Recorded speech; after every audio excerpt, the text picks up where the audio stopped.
Oh no, a lot of people always kind of get surprised when I tell them that I used to hate country music and like growing up in East Texas with my family and uh hated it. I mean, I absolutely hated country music. My older brother was 7 years older than me almost, and growing up in rural Bullard, Texas, everything was kind of centered around country music. So it's Willie, Waylon, Merle, and even back into the in my childhood was all about the early '90s. So Alan Jackson, Brooks and Dunn, Travis Tritt, stuff like that. And it was never, even if when I was a kid, I never liked it. And as I got older and started, kind of getting into music, I was a rock and roll guy. My brother introduced me to Pearl Jam when I was a kid, and I've got Pearl Jam lyrics tattooed on my arms and see them all the time. And love classic rock. Grew up listening to classic rock with my dad a lot. So Led Zeppelin, the Beatles, the Who, and I just never got into country music. And even as I got older, my brother got in like college age, and he went to school in Tyler. Then he eventually went to North Texas and Denton, and he'd come back and he'd be like, "Man, I want you to listen to these guys named like Randy Rogers and Stoney LaRue and Wade Bowen and Blue Edmondson and Charlie Robinson." And I'd be like, "Dude, that sucks. I don't like that." And like it's not my thing. And as much as he tried, I just never could get into it. And fast forward through life a little bit, and I was a sports writer for 10 years, and I caught a job after the internet became a thing and newspapers were no longer a thing at all. Um, I got a job with a radio company in Tyler, Texas, uh, and at the time, I was just doing digital content and marketing and things like that. And um, the company was big on doing events, and my time there, I kind of started. Became friends with a guy named Buddy Logan, who has a Texas country radio show all over Texas and some other states now. And uh, we would he'd kind of introduce me to some bands that kind of fit my mold a little bit more. But throughout this whole time, I really fell in love with a band called Uncle Lucius at Austin, and they would play at Stanley's Barbecue in Tyler back when Stanley's would have music, just kind of rare times, but. Uh, but I really, really loved their sound. I really dug it. It was classic. It was vintage. More rock than country. Uh, so, getting to know Buddy, I was like, I really like Uncle Lucius. Like, that's kind of my jam. And so he introduced me to some other bands, and I started going to the local club, to watch some music and stuff. And, got introduced to, bands like Whiskey Myers and Turnpike Troubadours and stuff like that. And, uh, this whole time I'm, talking with my brother and, uh, and I start kind of coming around on these things. He's like, "These are guys I've been trying to get you to listen to for, for fucking ever." And I was like, "Oh, I mean, you grow up and you kind of get out of your rebellious stage, and you don't want to do the things that, your older sibling or 7 years older than you anymore. But then you start to understand, like, oh, maybe he had a point." And then, the company was really big on events, and I was really big into barbecue. I traveled a lot just to eat, just like everybody else. This is 2012 at the time, and my boss who hired me at the time was a huge barbecue fan. We ate at Stanley's probably twice a week, and um, like I said, our company was big into events. And I said, "Hey, Texas Monthly does their barbecue festival in Austin that I'd gone to every year by this point." I said, let's take that concept, and we have this great country station with this Texas Country Show with Buddy, and they want us to do events. I said, let's just take that barbecue concept and smash a concert on the end of it."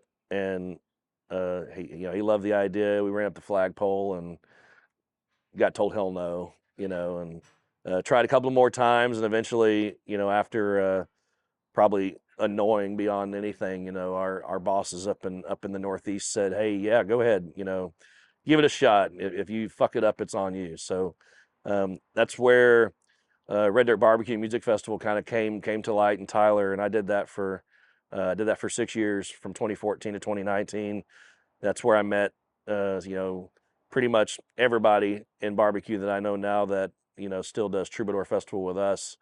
And it was 6 incredible years, and we're getting ready to go into 2020 uh, and do our next big festival with Parker McCollum, who's now just monster, and we're working on another event, um, and then the world ended. COVID came along. Um, I was an event planner at this point, so I was the first one furloughed. And then about a year later, I lost my job completely, and I basically said, "Hey guys, I gotta work. Unemployment's not cutting it anymore. I've done this for a year now, and so you got to hire me back. You got to let me go." So they said, corporate America is like, you don't make much sense on the balance sheet right now, so we're just gonna, it's that it was the end of the line there.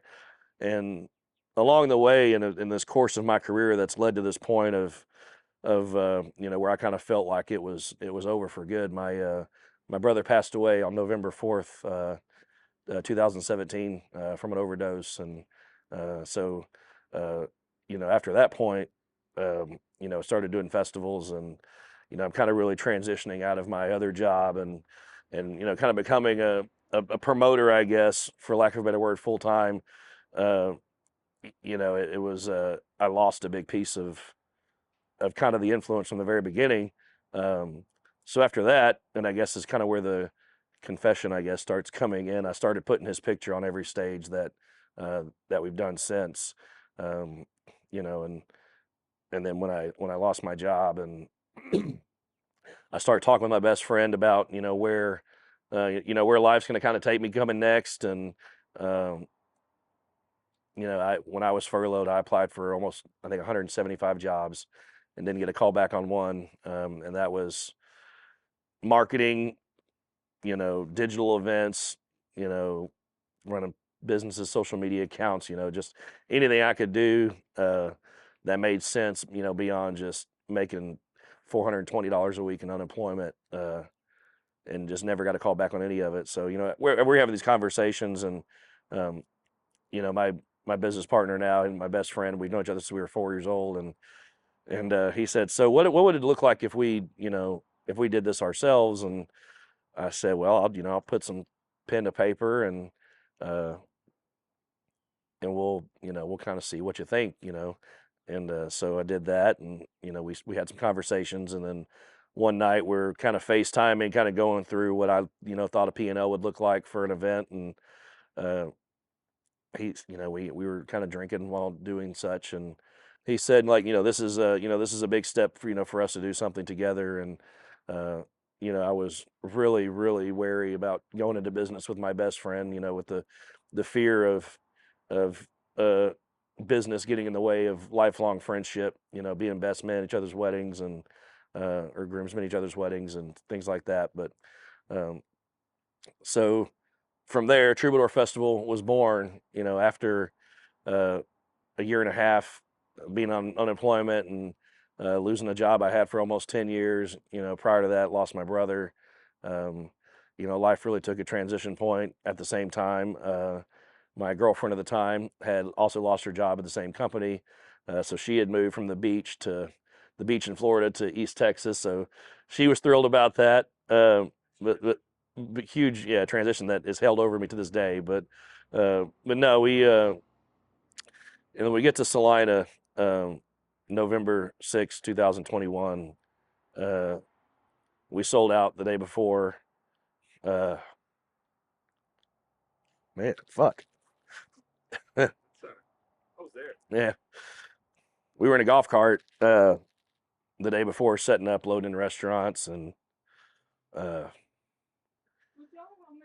I was driving my golf cart, and I passed by Cody, my business partner, and I showed him my phone, and I said, "Sold out, motherfucker." I said, "We did it."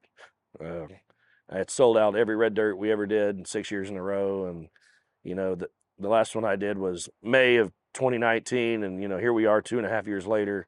Um, and I remember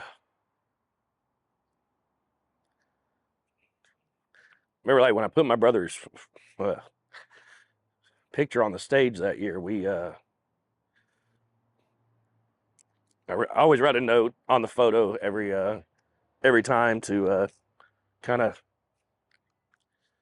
you know give my tribute to the guy that I talked shit to for so many years about this music that he loved, and now it was my career. And I put it on stage, and I end every note with "Thank you for showing me the music." And we had the show. We had the show. It went great. Um, I'm in our presenting sponsors area at the time with uh, now my fiance, and then my business partner and his family, and our sponsor, and uh, we had 5 or 6 bottles of champagne, and uh, so we sprayed these motherfuckers off, and we're just having a great time, where um, life kind of started making sense again, and my wife looked at me and said, "You're back, and he's proud of you." And so even ever since then, that was the first of the first of I guess 6 troubadours that we've done now. We have 7 and 8 coming up this year, and it never fails that I'll walk through the pit in front of the stage, and someone will stop me, and uh, they'll ask me who the picture is, and I just say, "That's the reason why this is here." So, uh, yeah, there's my.